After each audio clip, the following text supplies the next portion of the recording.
qualified teachers. We hope indeed that that grows. 97.5% of our teachers have traditional certificates, and you might say, well, what does that mean? If I went to school and became a language arts teacher, I was certified in language arts to teach language arts. That's a traditional certificate. A non-traditional certificate would be, for example, a person who was in the military, let's say, for example, and was an engineer or a statistician in the military.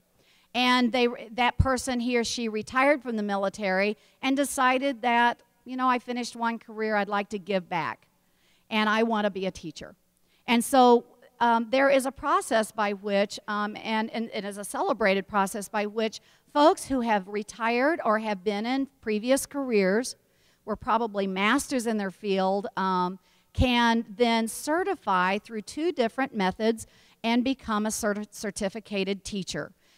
So we have whatever the remainder of that to 100% is. We have about 3.5% or 2.5% of our teachers who have non-traditional certificates. That means they are in process to get their traditional certificates. 95.6% of our classes are taught by highly qualified teacher, and that is a no child left behind definition, and those folks that I just talked to would be included in that, as well as people who maybe came from Ohio and we're waiting on their certificate, and so until their certificate and all of that, that we call it reciprocity, sets in and we define their certificate, then they teach on a substitute teacher until then. That would be what the 95.6 includes as well. Standard & Poor's, just this past November, rated us an A+ for financial management. That was a laborious process. Mrs. Pullen, our CFO, sat in a very rigorous interview, and we celebrate that recognition.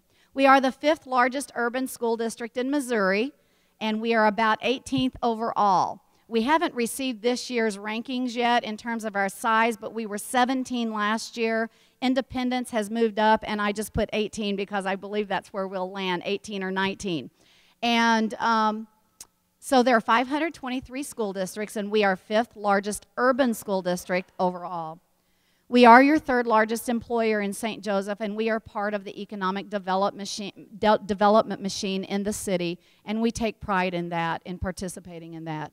We recently received the Outstanding Partnership Award from United Way and the Humanitarian Award from Second Harvest. Demographics, you can take a look at those demographics. I won't go through them, but that sort of breaks down for you who our students are. About 11,400, and I always say give or take a single day because it might be 11,432, and then we might lose 15 students, and it goes down. Every day is different. We maintain about 11,400. Our attendance is 94.2%, and I just want to be very honest with you and tell you that's very difficult. It is extremely difficult to maintain that level of attendance in our school district. We are an urban school district. We have all of the trappings of an urban school district, and we'll talk about that in a bit. So that's a very difficult goal, and each year we should be, it should be climbing, and it's very difficult to raise that attendance rate annually. We have this year, as of the last Wednesday of January, 59.7% of our students are on free and reduced lunch. That's a staggering increase over the last 5 years. We've clicked off about 1.5 to 2% a year over the last 5 years.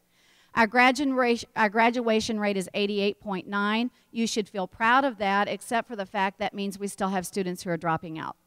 And as long as one student drops out, that's one too many.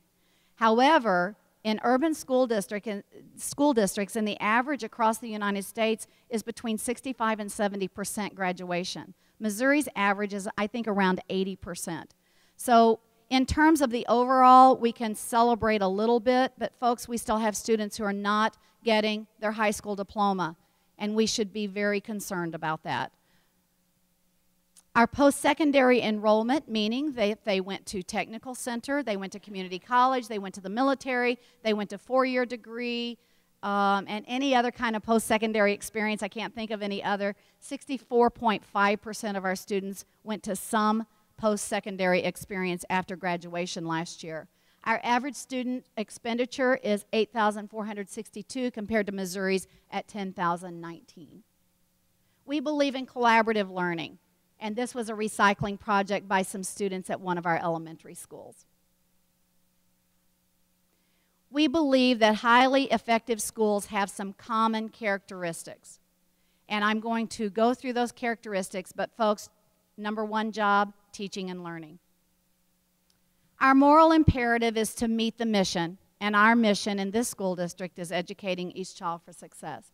We have to keep that at the center of everything we do, even tough decisions and even severe funding cuts. Educating each child for success must be at the center of what we do. It is our moral imperative. We want engaged families and communities, and we know that without it, we can't exist. We will not exist in a level that is a high level of engagement. We must have our family and community involved with our school district. Environment of continuous improvement, gap analyses, always looking at the data, finding out how we can get better. We live in that kind of environment for two reasons. One, because it's the right thing to do, and secondly, because we are a very regulated institution. We don't get to make arbitrary decisions about your children. We do what's right for your children, but we also have to make decisions based on how we are regulated, both by the state and the federal government. High quality staff, we've talked about. Training is a key part of what we do. The degree is the beginning, and the training is what makes us better each day. Best practices should be research-based, and when we're in front of students, what we're choosing to instruct students with should be research-based and have been tested, and your school district operates in those parameters. We have a rigorous curriculum. I want to spend just a bit of time on this. Rigor does not necessarily mean hard. Rigor means deep. It means that we take the students deep in their learning so that they really, really understand and could go through a questioning process and explain what they learned. So rigor might be hard, but that isn't the purpose for it. Rigor is because it's deep learning.